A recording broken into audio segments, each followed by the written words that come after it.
Welcome back, everybody. Listen, Helen Mirren, we're going to start with her today.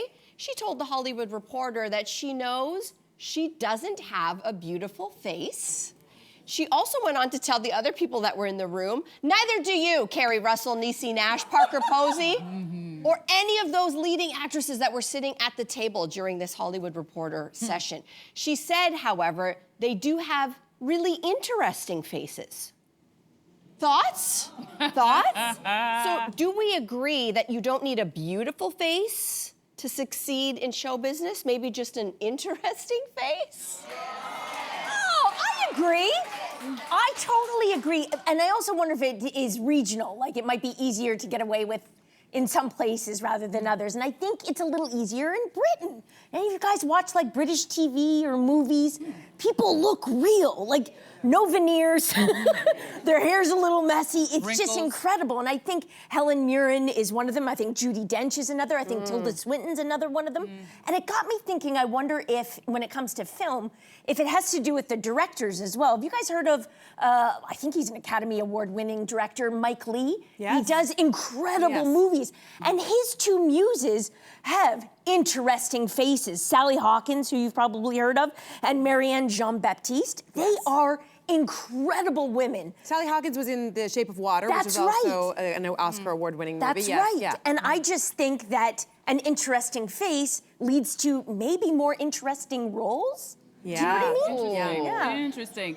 That's a very interesting comment. I interpret it in a different way. I've always looked at actors in two categories. There are the pretty people, and then there are the character actors. For example, Halle Berry, pretty person. Viola Davis, character actor, right? And I think it's very interesting that this is not just a problem for women, it's also a problem for men. I don't think that Paul Giamatti is being offered the same roles as Brad Pitt. That's a great point. Right? But what's interesting is both of those groups are always seem to be fighting to be seen in the opposite way, right? That's true. Because we've heard Brad Pitt and Matthew McConaughey kind of go, you know what? I don't want to be the boyfriend anymore. I don't want the rom-coms. I want to be a gritty, serious guy. And Paul Giamatti's like, you know, I could kiss a girl. It's okay. People won't die, right? They won't explode. Yes. And my favorite story is actually Halle Berry was on Dak Shepard's podcast, and she talked about a role in Jungle Fever. Very old movie, but she played a crackhead by the name of Vivian. She was actually not supposed to audition for that role. She was supposed to audition for the role of the girlfriend, a very attractive woman, but Spike Lee said she was too pretty to play that role as a crack person. So she was like, she went and auditioned for the role that they wanted her to play.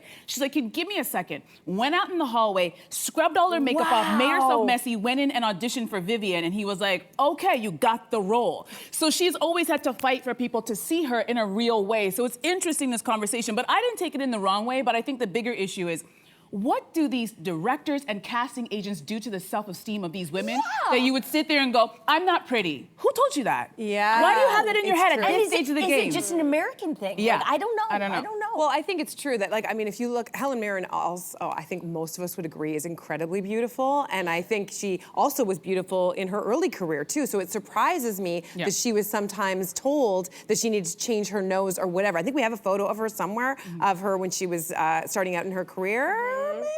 Okay.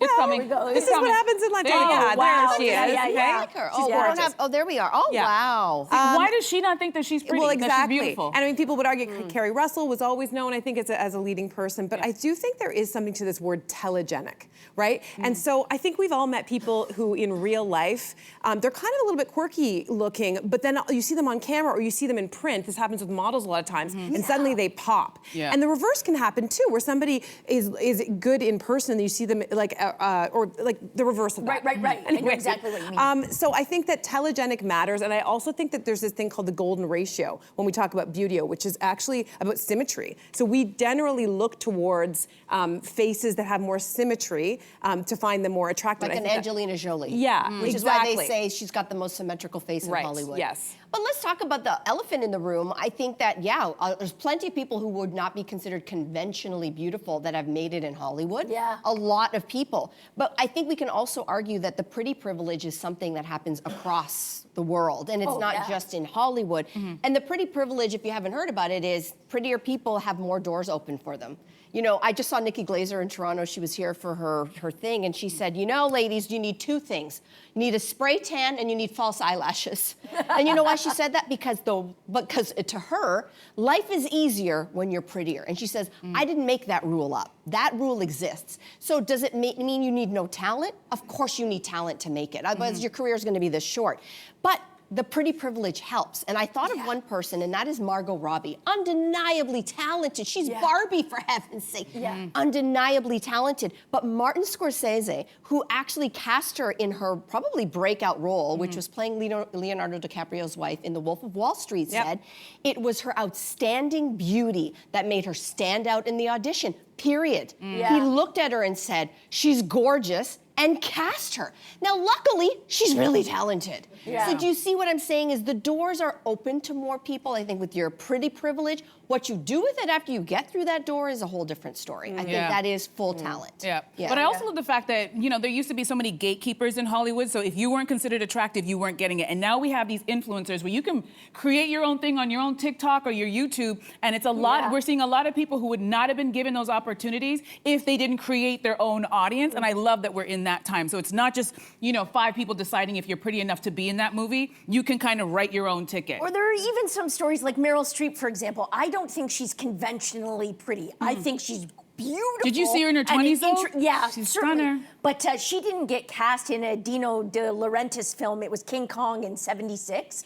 Because he said she was too ugly, because she has such striking features, and the role went to Jessica Lange. But then a few years later, you know, she's in The Deer Hunter, she's in Kramer versus Kramer. Her career has not stopped. And she said the best thing that she ever did for her career was to not think about her looks. Character which actor. I think is incredible. I agree. Hey, you, come a bit closer. We've got so many more must-see interviews, spicy debates, lifestyle tips, and pop culture moments. So subscribe to our channel by tapping the logo below and don't miss out.